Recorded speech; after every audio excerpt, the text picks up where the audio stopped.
everyone, welcome to our channel Knowledge of Philosophy।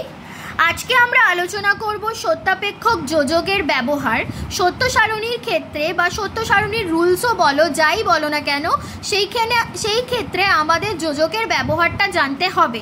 মানে প্রতীকী চিহ্ন কোনটার ক্ষেত্রে কোন জিনিসটার প্রতীকী চিহ্ন হবে সেই জিনিসটা আমাদেরকে জানতে হবে।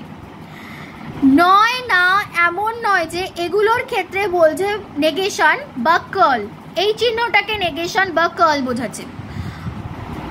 অর্থাৎ যখনই নাবাচক কিছু বোঝাবে তখনই সেই ক্ষেত্রে কার্ল বা নেগেশন চিহ্ন বসবে। এবং ও কিন্তু তবু যাই হোক এগুলির পরিবর্তে যে প্রতীকী চিহ্ন বসবে সেটা হলো ডট। এবং কিন্তু তবুর ক্ষেত্রে হচ্ছে ডট। হয় অথবা না হয় অথবা নতুবা ইত্যাদি ক্ষেত্রে হচ্ছে ভেল চিহ্ন বসবে। যদি তবে কেবল যদি এর পরিবর্তে হচ্ছে হর্ষু বা ইমপ্লাইজ, এটাকে হর্ষু বা ইমপ্লাইজ বলছে। যদি এবং কেবল যদি এক্ষেত্রে ইকুইভ্যালেন্স বা ট্রিপল বার বসছে।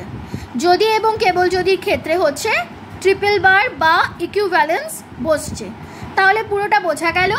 নাবাচক বোঝালে হচ্ছে কার্ল বা নেগেশন, কিন্তু তবু এবং এই ক্ষেত্রে ডট, অথবার ক্ষেত্রে ভেল, যদি তবে কেবল যদি এমপ্লাইজ, যদি এবং কেবল যদি ক্ষেত্রে ট্রিপল বার।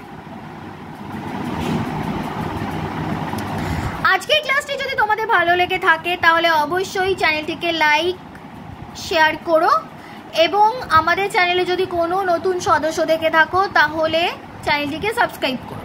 ক্লাস সংক্রান্ত কোনো অসুবিধে হলে আমাদেরকে কমেন্ট করে জানিও।